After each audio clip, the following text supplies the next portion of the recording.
मध्यम निकाय 28 महाहत्ती पदोपम सूत्र। हाथी का जो पद चिन्ह है उसका लंबा सूत्र। मैंने इस प्रकार सुना, भगवान एक बार श्रावस्ती में जेतवन में अनाथपिंड का जो आश्रम है वहाँ पे विहार कर रहे थे।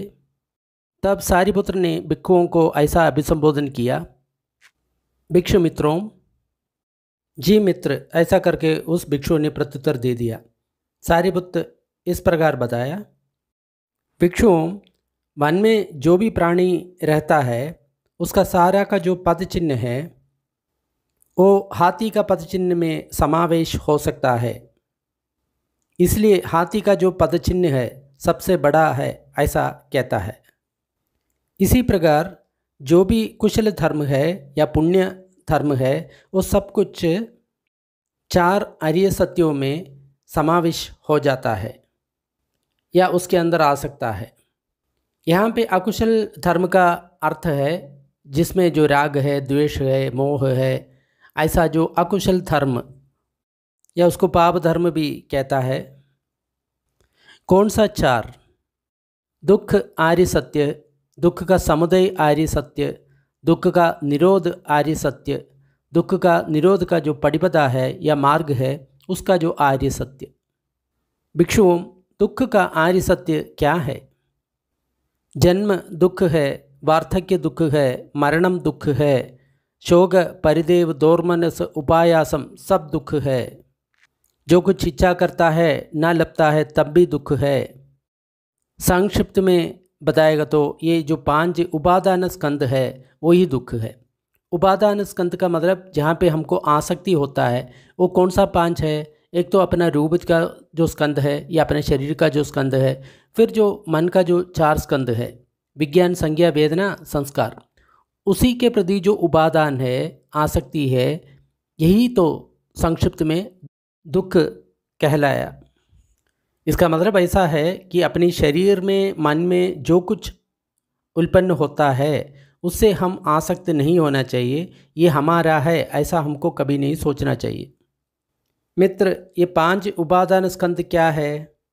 ये 5 उपादान स्कंद ऐसा है, रूप उपादान खंड, वेदना उपादान खंड, संज्ञा उपादान खंड, संखार उपादान खंड, विज्ञान उपादान खंड। उपादान का मतलब आसक्ति है, रूप उपादान खंड का मतलब अपने जो शरीर है उसी के प्रति जो आसक्ति है। वेदना उपादान खंड का मतलब शरीर में जो कुछ वेदनाएं, संवेदना होता है, सुखद, दुखद, असुखद, अदुखद, उसी के प्रति जो आसक्ति है। संज्ञा उपादान खंड जो संज्ञा है, मूल्यांकन करता है, अच्छा बुरा ऐसा पहचानता है, उसको उपादान खंड ऐसा कहता है। संखार उपादान खंड जो कुछ संस्कार है, जो कुछ हमने इकट्ठा किया है उसका जो उपादान है उसी को स्कंद कहता है। विज्ञान उपादान खंड जो जानने का जो काम करता है वो ये है। तो इन 5 उपादान स्कंदों के प्रति जो आसक्ति है, चिपकाव है, उसी को जो उपादान ऐसा कहता है। बुद्ध का जो शिक्षा है सब छोड़ने की शिक्षा है, किसी को अपना करके ग्रहण करने का कोई शिक्षा नहीं है। सब कुछ हमको उपेक्षा करना है, सब कुछ हमको छोड़ना है। भिक्षुओं, ये जो रूप का जो उपादान खंड है वो क्या है? चत्तारी च महाभूतानि चतुर्नंच महाभूतानम उपादाय रूपम। जो 4 महाभूत है, पृथ्वी है, जल है, अग्नि है और वायु है, और उससे जो कुछ उत्पाद हुआ जो उपादाय रूप है, सब कुछ मिला करके रूप स्कंद ऐसा कहता है। मित्र, ये 4 महाभूत क्या है? पृथ्वी धातु, आबो धातु, तेजो धातु, वायो धातु। पृथ्वी धातु है, आबो धातु है, तेजो धातु है और वायो धातु है। कथमा चावसो पृथ्वी धातु। ये पृथ्वी धातु क्या है या भूमि का जो धातु है वो क्या है? पृथ्वी धातु सिया अज्जत्तिका सिया बहिरा। पृथ्वी धातु या पृथ्वी धातु या भूमि धातु वो अंदर का हो सकता है या बाहर का हो सकता है। मित्रों, ये अंदर का पृथ्वी धातु क्या है? अपने शरीर में जो भीतर जो पृथ्वी धातु है वो किस प्रकार है, ऐसा पूछ रहा है। जो कुछ भीतर कठोर है, खर है, एक व्यक्ति में जो कुछ भीतर होता है, जैसा सिर का जो रोम है, शरीर का जो रोम है, नख है, दांत है, त्वचा है, मांस है, स्नायु है, अस्थि है, अस्थि मज्जा है, किडनी है, हार्ट है, लिवर है, डायफ्राम है, स्प्लीन है, श्वासकोश है, छोटी आंत है, बड़ी आंत है, नहीं पचा ऐसा भोजन है, मल है, और जो कुछ खर रूप में है, कठोर है, उस प्रकार जो कुछ एक आदमी के भीतर है, इसको अज्जत्तिका पृथ्वी धातु, अपनी भीतर की जो पृथ्वी धातु है, ऐसा कहता है। जो कुछ अपने अंदर भीतर सॉलिड जैसा लगता है वो सब पृथ्वी धातु है, भूमि धातु है। क्योंकि भूमि का स्वभाव ही ऐसा है, सॉलिड है, खर है, कठोर है। अपनी भीतर में जो पृथ्वी का जो धातु है, बाहर भी जो भी पृथ्वी का धातु है, दोनों एक समान है। तम नेदम मम नेसोहमस्मि न मेसो अत्तादि एवमेदम यथाभूतम सम्मपन्याय तट्ठब्बम। इस चीज़ों को सही तरह से प्रज्ञा का दृष्टि से ऐसा देखना चाहिए। ये मेरा नहीं है, मैं ये नहीं है, ये मेरा आत्मा नहीं है। यहाँ पे आत्मा का जो पाली वर्ड है वो अत्ता है। अत्ता का मतलब मैं एक व्यक्ति। तो जब भी हम आत्मा कहता है, ये समझना चाहिए मैं का जो भाव है उसी को अत्ता कहता है, ये जीवात्मा नहीं है। नहीं तो क्या होता है, अपने भीतर मेरे भीतर एक आत्मा है ऐसा गलत दर्शन होगा।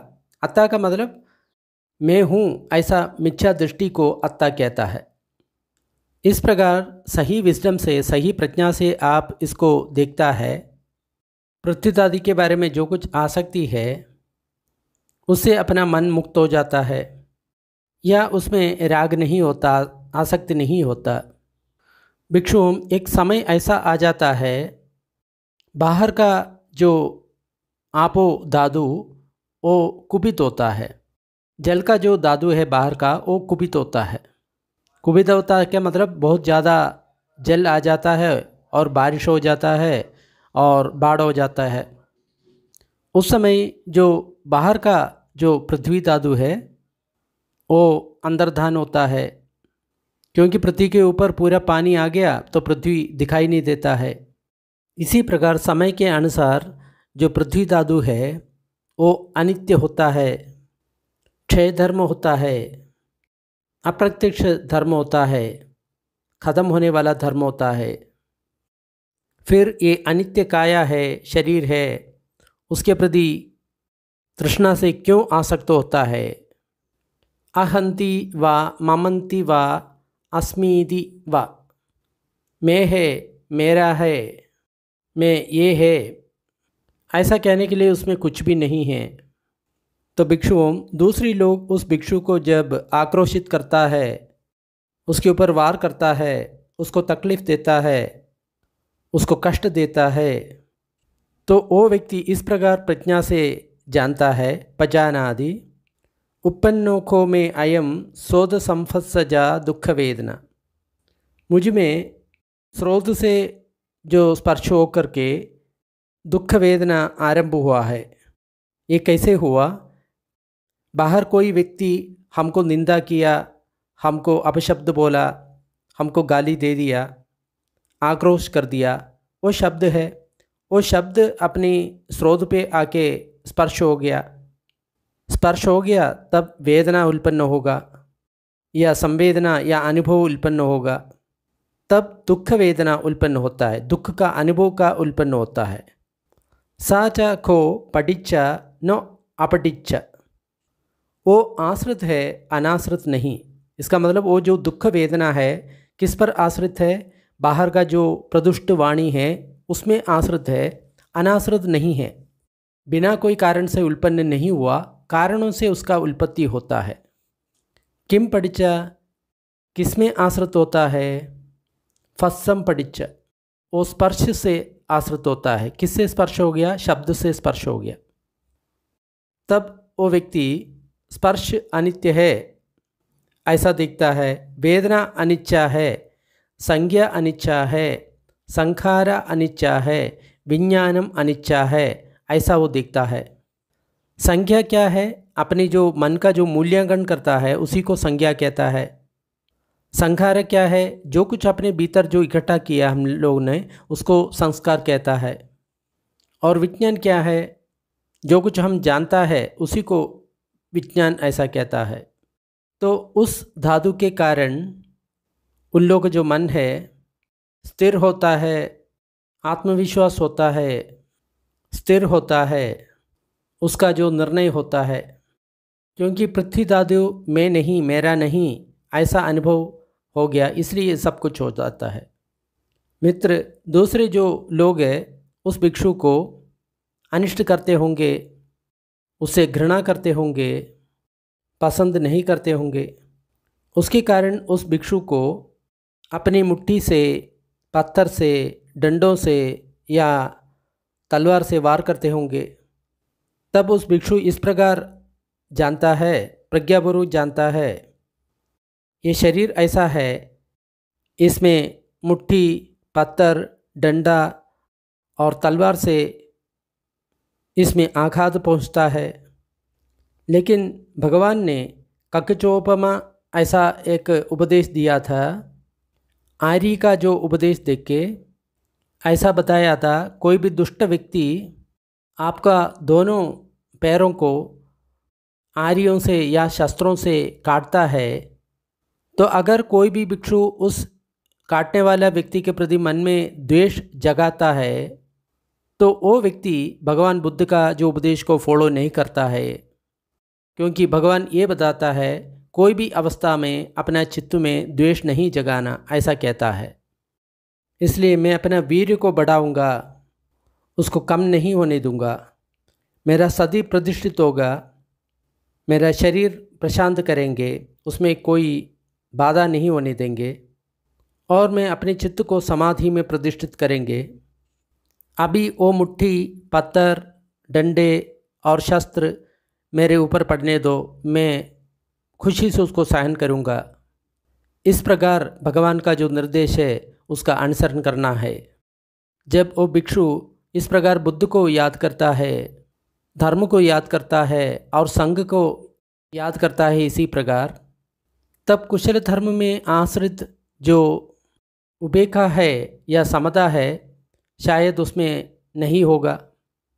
ऐसा होगा तो अपने भीतर एक धर्म संवेग जगाना है।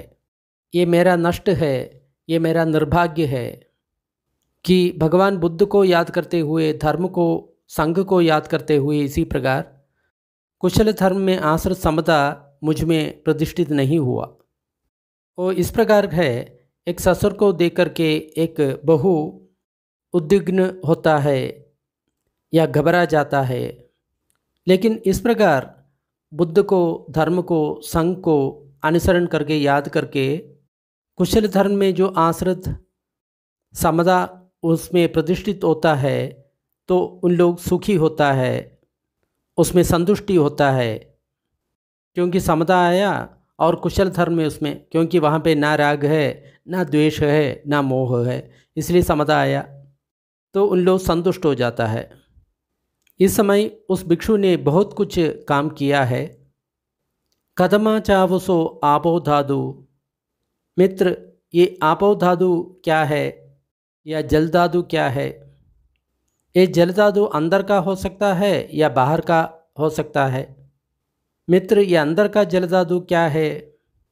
जो कुछ भीतर पानी है, पानी जैसा है, जिसमें बहाव है, अपने भीतर जो भी पानी जैसा है, बहता है, वो जल धातु कहता है।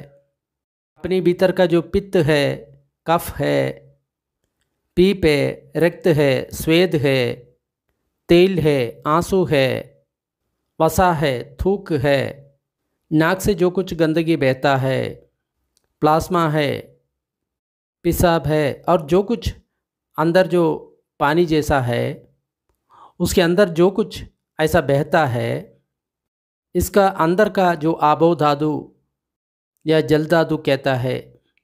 जो भी अपनी भीतर जो जल धातु है और बाहर जो जल धातु है, वो दोनों आपो धातु है या जल धातु है।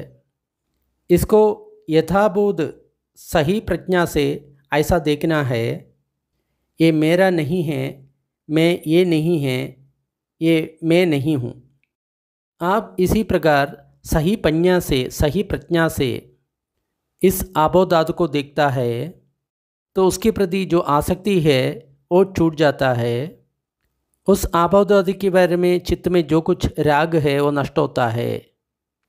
मित्र, एक समय ऐसा आएगा, बाहर का जो आपो धातु है या जल धातु है वो कुपित होता है।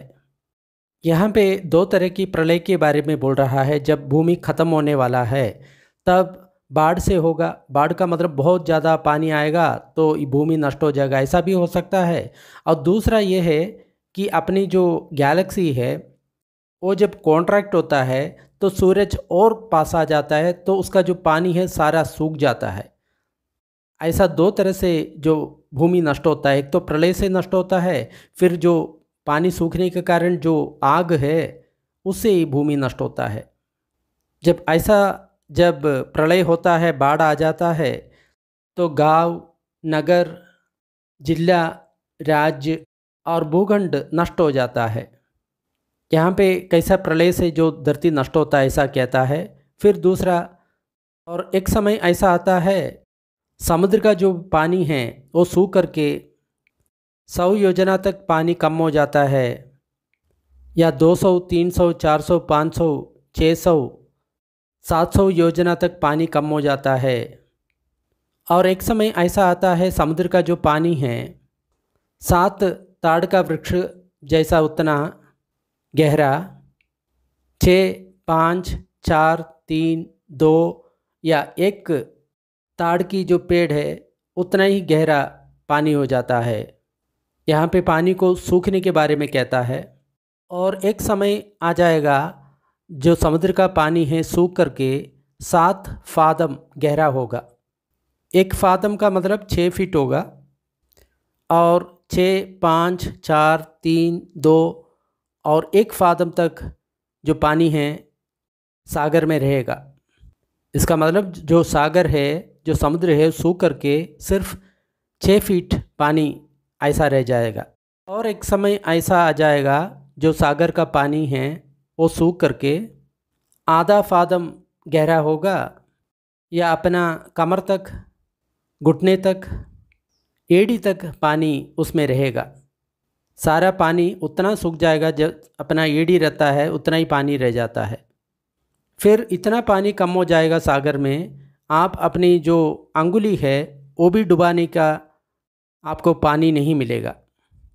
कुछ एथीस्ट या कुछ निरीश्वरवादी ऐसा कह सकता है ये सब ऐसा नहीं होगा, ऐसा कहता है। लेकिन एक बात समझना चाहिए, साइंस है, स्पेक्ट्रोस्कोपी से देख करके ये समझ में आ गया, ये जो गैलेक्सी है वो एक दूसरे से दूर भाग रहा है। इसका मतलब ये गैलेक्सी अभी एक्सपेंशन मोड में है। साइंस इतना ही समझा है, लेकिन बहुत समय के बाद ये क्या होगा, ये कॉन्ट्रैक्ट भी करेगा, ऐसा जो साइंटिस्ट है उन लोग ऐसा वाद रखता है, लेकिन वो श्योर नहीं है। लेकिन वो बोलता है इसका भी संभावना है कि एक्सपेंशन ऐसा करके करके एक समय ऐसा आ जाएगा, फिर जो ग्रेविटेशनल फोर्स है फिर उसको कॉन्ट्रैक्ट करवाएगा। तो कॉन्ट्रैक्ट करने के टाइम में जो सूरज है वो और अपने समीप आ जाएंगे। ऐसा 7 सूरज अपनी धरती के करीब आएंगे। आने के बाद ये जो सूर्य पानी है वो सारा सूख जाएगा। उसके बाद ये पृथ्वी नष्ट होता है। ऐसा करके भगवान एक दूसरा सूत्र में बताता है। तो ऐसा ये होता है, इसलिए भगवान संवत्त कल्पो विवत्त कल्पो ऐसा करके कहता है। क्योंकि एक व्यक्ति जब सर्वज्ञ होता है, ये भूमि कैसे नष्ट होता है, किस प्रकार नष्ट होता है, सब कुछ जानता है, इसलिए सर्वज्ञ होता है। तो बोलता है ये कल्प का ये जो भाग है ये विवत्त कल्प है, इसका मतलब एक्सपेंशन मोड पे है, और कुछ देर के बाद वो संवत्त होगा, नहीं तो कॉन्ट्रैक्ट होगा। तो उतना समय के बाद ये आबो धातु है यह जल का धातु है, वो अनित्य होता है, ख़त्म होता है, नष्ट होता है, नाश होता है। तो फिर इस नाशवान बॉडी को, इसको मैं क्यों इसके ऊपर तृष्णा कर दूं? ये मैं है, ये मेरा है, या मेरा आत्मा है, आत्मा है, ऐसा करके मैं क्यों समझूं? ऐसे समझने के बाद उसके प्रति जो आसक्ति है वो ख़त्म हो जाता है। आसक्ति ख़त्म होता है, उसके प्रति जो राग है, चिपकाव है, वो ख़त्म होता है। तब मन वो जो आबो दादू से मुक्त हो जाता है। फिर जो इसके पीछे जो कुछ बताया गया है, जो भूमि दादू के बारे में, उसके बारे में सारा कुछ फिर रिपीट होता है। फिर कोई उस भिक्षु को मुट्ठी से, लाठी से, पत्थर से या तलवार से अटैक करता है। फिर वो बुद्ध का, धर्म का, संघ का याद करता है। फिर उसमें बिल्कुल उसके प्रति कड़दा नहीं जागता। ऐसा फिर रिपीटेशन होता है। इसी प्रकार वो भिक्षु बहुत कुछ करता है। भिक्षु ये तेजो दादू या अग्नि दादू क्या है, और अंदर की जो अग्नि दादू या तेजो दादू क्या है, जो कुछ अपने भीतर जो आग है या जलता है, जब गर्मी है, उसको तेजो दादू कहता है। जो कुछ हमको गर्मी देता है, जिससे हमारा जरा या वार्धक्य होता है, जब आपको ठंडा लगता है तब आप जिससे गर्म हो जाता है, जो कुछ खाया है, पिया है, उसको ठीक से पचाता है, और जो कुछ भीतर अग्नि है जो उष्ण देता है। एक व्यक्ति के भीतर जो कुछ ऐसा है, उसको अंदर की जो तेजो धातु है, अग्नि धातु है, ऐसा कहता है। ये अंदर की तेजो धातु और बाहर का तेजो धातु, उसको दोनों को इसी प्रकार समझना चाहिए। ये मेरा नहीं है, मैं ये नहीं है, ये मैं नहीं है। तो इसी प्रकार आप सही प्रज्ञा से इसको समझता है तो उसके प्रति जो आसक्ति है आपको टूट जाता है। आसक्ति जब टूट जाता है, उसके प्रति जो राग है नष्ट होता है। मित्र, एक समय ऐसा आ जाएगा जो बाहर का जो तेजो दादु है वो प्रकुपित होता है, कुपित होता है। मैंने बताया पहले, जब अपने गैलेक्सी जो कॉन्ट्रैक्ट होता है, उस समय जो सूरज है और बाकी भी जो कुछ सूरज है और समीप आ जाता है, तब पूरा धरती में आग लगता है। पानी ख़त्म होता है पहले, तो उसके बाद वो गर्म होते होते सारा जगह में आग पकड़ता है। इससे जो ग्राम है, नगर है, जिला है, राज्य है, भूखंड है, जहाँ तक वो जलता है वहाँ तक वो जलते जाता है। और एक समय ऐसा भी आ जाता है, उन लोग आग के लिए ढूंढता है। किसी पक्षी का जो फेदर है या स्नायु है, वो जलाने के लिए वो आग को ढूंढता है। इसका मतलब आग इस दुनिया में बढ़ता भी है या ख़त्म भी हो जाता है। जब बाढ़ आता है, पूरा जो आग है ख़त्म होता है। तो समय के हिसाब से ये जो तेजो धातु है वो ख़त्म होता है, नष्ट होता है, उसका अंत होता है। तो फिर इस नाशवान बॉडी से मैं क्यों आसक्त करूं? ये मेरा है, ये मैं हूँ, मैं ये है, ऐसा करके इसके क्यों आसक्त हो जाता है? फिर वो पुराना सारा कुछ फिर रिपीट होता है। फिर कोई भी इस व्यक्ति को मुट्ठी से, डंडा से, शस्त्र से जब पीटता है, फिर उसका मन में उसके प्रति द्वेष नहीं जागता। बुद्ध के, धर्म के, संघ की जो क्वालिटी को याद करके अपने मन में कभी द्वेष नहीं जगाता। इसी प्रकार वो भिक्षु बहुत कुछ कर लेता है। मित्र, वायु धातु क्या है? ये वायु धातु भीतर का हो सकता है या बाहर का हो सकता है। भीतर की वायु धातु क्या है? जो कुछ अपने भीतर वायु है, हवा जैसा है, गैस है, तो अपनी भीतर जो कुछ हवा है, वायु है, जैसे भीतर जो वायु है वो ऊपर आता है, नीचे चले जाता है। इसको आयुर्वेद में अपान वायु, उदान वायु ऐसा कहता है। जो पेट में जो वायु है, आंत में जो वायु है, पैर से जो वायु बहता है, नाक से जो कुछ भीतर बाहर चले जाने वाला जो वायु है, और जो कुछ अपने भीतर जो वायु का स्वभाव रहने वाला है, गैसेस है, इसी को अंदर का जो वायु है वायु धातु है ऐसा कहता है। जो भी अंदर का वायु धातु है ऐसा ही बाहर का वायु धातु है। उसी को सही प्रज्ञा से, सही दृष्टि से ये समझना चाहिए, ये मेरा नहीं है, मैं ये नहीं हूँ, ये मैं नहीं है। तो सही प्रज्ञा से आप इस प्रकार देखता है तो उसके प्रति जो आसक्ति है वो टूट जाता है। आसक्ति टूट जाता है तो राग छूट जाता है। एक समय ऐसा आ जाता है कि बाहर का जो वायु है वो प्रज्वलित होता है। फिर ये जो वायु है ग्राम, निगम, जिला, राज्य और भूखंड को ख़त्म करता है। ये हवा के कारण जो प्रलय होता है उसके बारे में बताता है। कल्प के अंत में भूमि प्रलय से नष्ट होता है, नहीं तो आग से नष्ट होता है, नहीं तो वायु से नष्ट हो जाता है। फिर ऐसा भी एक समय आ जाता है जो ग्रीष्म की आखिरी जो महीना में ताड़ की वृक्ष के जो पत्ती से जो फैन बनाया है उससे वायु नहीं घुमाता, नहीं तो छोटा सा ग्रास, सूखा ग्रास, उसको भी वायु नहीं घुमाता। इसका मतलब वायु बिल्कुल ख़त्म हो जाता है, निश्चल हो जाता है, बाहर बिल्कुल वायु नहीं होता। ऐसा एक समय भी आ जाता है, ऐसा करके भगवान बोलता है।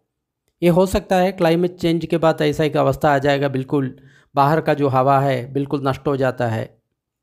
तो समय के हिसाब से जो वायु धातु है वो अनित्य होता है, ख़त्म होता है, अप्रत्यक्ष होता है, नष्ट हो जाता है। तो मैं क्यों इस नश्वर शरीर के प्रति इतना आसक्ति रहता है, ये मेरा है, मैं ये है, ये मैं हूँ। तो उन लोग ये सब कुछ मेरा नहीं है, मैं नहीं है, ऐसा करके समझता है। फिर दूसरे लोग इस भिक्षु को गाली देता है, आक्रमण करता है, कष्ट देता है, तकलीफ़ देता है। वो इस प्रकार समझता है मेरे कान में इस प्रकार की जो दुखद संवेदना जागा हुआ है, ये सब पहले जो अग्नि के बारे में बताया, जल के बारे में बताया, वो भी इसी प्रकार आपको याद करना चाहिए। मैंने रिपीटेशन नहीं किया, चाहिए तो फिर एक बार सुन सकते हो। ये आश्रित है, अनाश्रित नहीं है। किस में आश्रित है? स्पर्श में आश्रित है। तब उस भिक्षु उस स्पर्श को, वेदना को, संज्ञा को, संस्कार को, विज्ञान को अनित्य है ऐसा करके समझता है। उस धातु के कारण ही उसका मन स्थिर होता है, आत्मविश्वास हो जाता है, वहीं पे वो रुक जाता है, प्रतिष्ठित होता है, उसके बारे में समझता है। और दूसरे जो लोग उस भिक्षु को निंदा करते होंगे, घृण करते होंगे, पसंद करते होंगे, और उसके बाद अपनी मुट्ठी से, पत्थर से, डंडा से और तलवार से उसको वार करते होंगे। फिर उन लोग ऐसा समझता है ये शरीर ऐसा है, इसमें मुट्ठी से, पत्थर से, डंडा से और शस्त्र से प्रहार मिलता है। लेकिन भगवान बुद्ध ने जो कागजो उपमा सूता है उसकी उपमा दे करके, आरी का उपमा दे करके ऐसा समझाया, कोई भी जो चोर है या दुष्ट व्यक्ति है, आरी से आपका दोनों पैर काट रहा है, उसकी वजह से आपका मन में उसके प्रति ज़रा सा भी द्वेष नहीं जगाना है।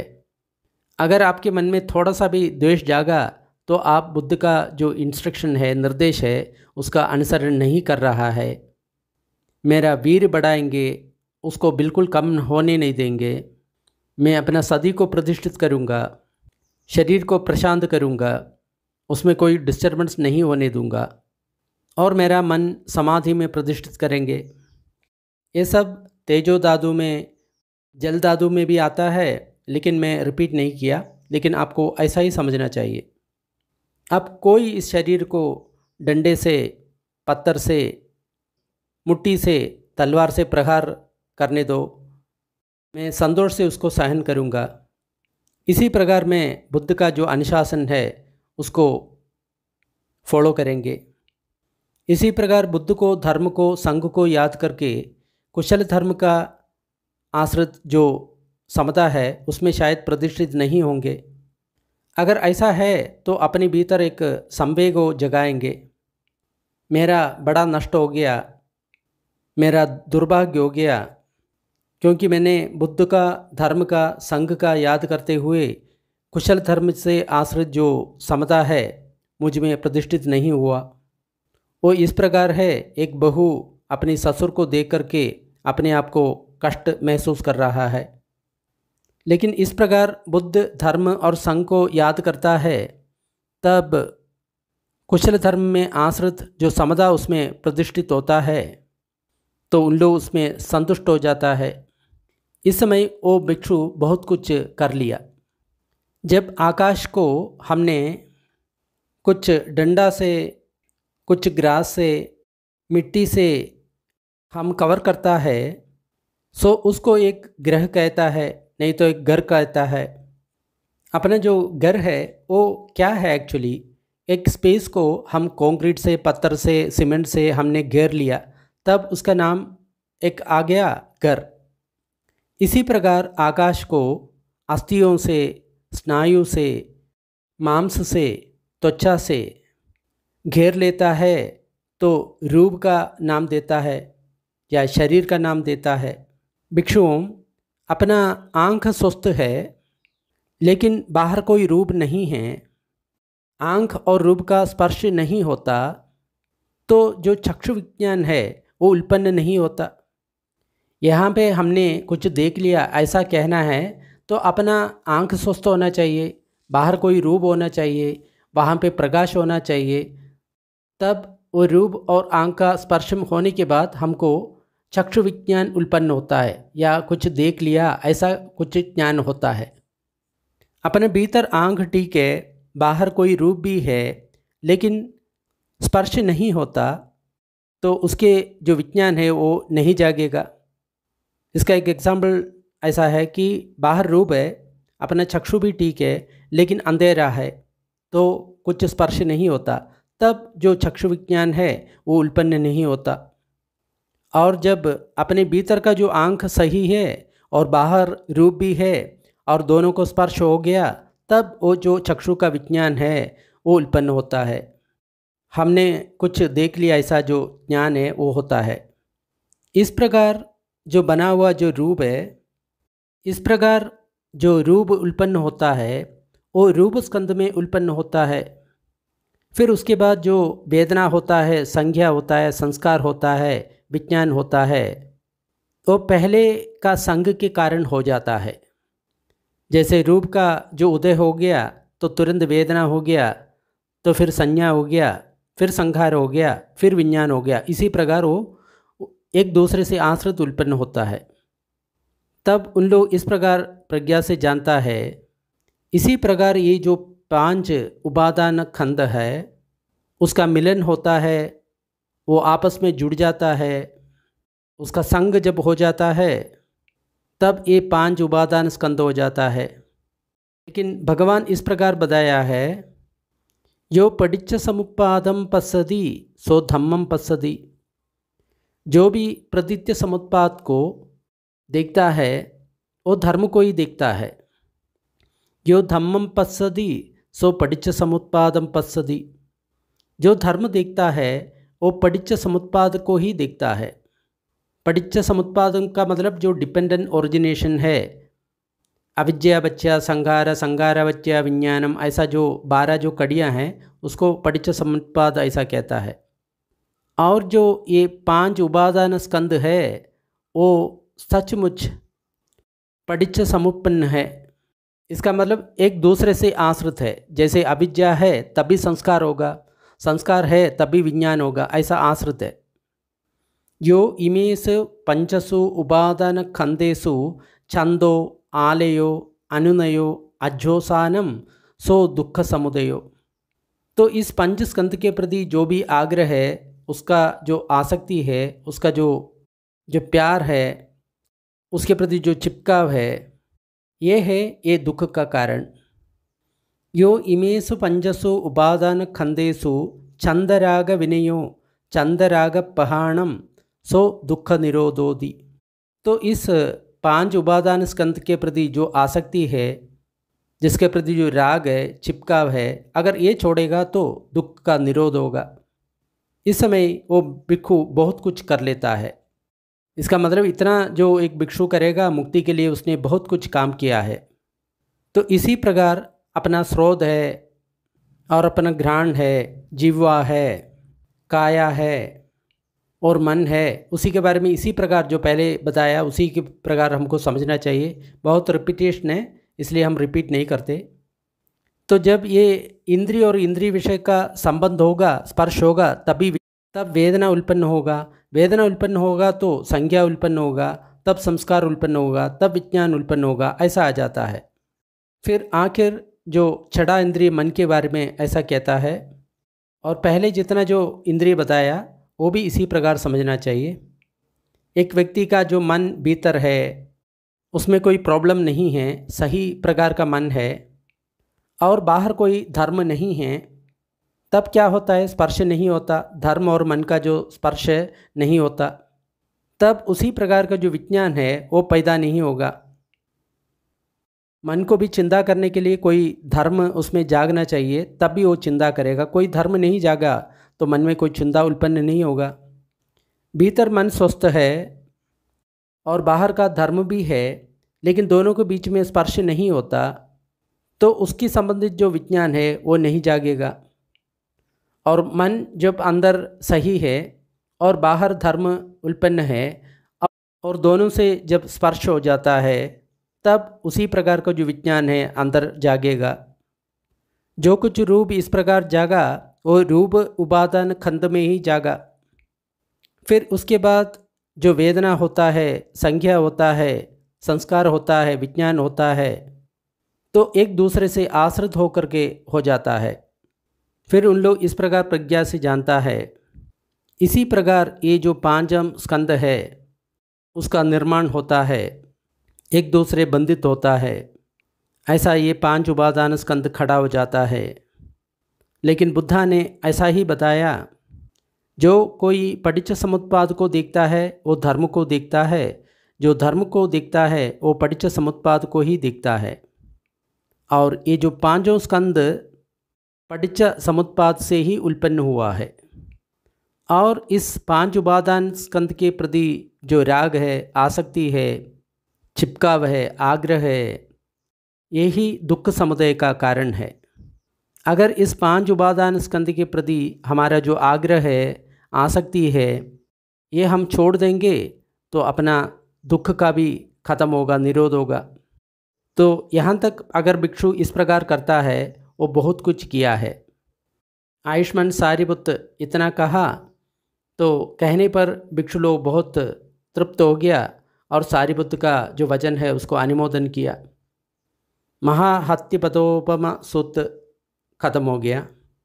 इसमें बहुत कुछ रिपीटेशन है तो मैंने बहुत बार रिपीट नहीं किया, तो बार बार एक दो बार आप सुनेंगे तो आपको इसके बारे में खूब समझ में आ जाएगा। यहाँ पे ये कहता है जो पांच उपादान स्कंद है, अपना शरीर का जो एक स्कंद और मन का जो चारों स्कंद, ये एक दूसरे से प्रभावित होता है, आश्रित होता है। तो उसी के प्रति जो आसक्ति है पांचों स्कंद के प्रति, उसमें जो कुछ उत्पन्न होता है, ये मेरा है, मैं ये है, ये मैं हूँ, ऐसा जो आसक्ति है वही दुख का कारण है। तो भगवान बुद्ध की शिक्षा सब कुछ छोड़ने का है। इसलिए ऐसा समझना चाहिए ये शरीर मेरा नहीं है और चित्त में जो कुछ उत्पन्न होता है वो भी मेरा नहीं है, कुछ भी मेरा नहीं है इस शरीर में और मन में। ऐसा समझ करके हमको अनासक्त होकर के हमको आगे बढ़ना है। इसके प्रति जो बंधन है वही बंधन है, इसका जो आसक्ति से मुक्ति है वही मुक्ति है। ये बहुत गंभीर विषय है, जिसको पटिच्च समुत्पाद अच्छी तरह जानता है वो इस सूत्र को भी अच्छी तरह समझ पाएगा। वीडियो अच्छा लगा तो लाइक करें, दूसरे के साथ शेयर करें, और ऐसा वीडियो डिस्क्रिप्शन बॉक्स में उपलब्ध है। थोड़ी देर पुण्य वितरण का अभ्यास करेंगे।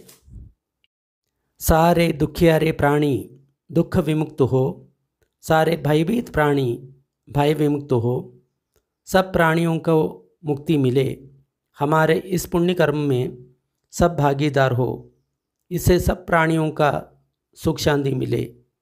धरती जल और गगन के सारा प्राणी, अधोलोक, मनुष्य लोग, 6 देवलोक, 16 रूप ब्रह्मलोक, चार अरूप ब्रह्मलोक के सारे प्राणी इस पुण्य में भागीदार हो।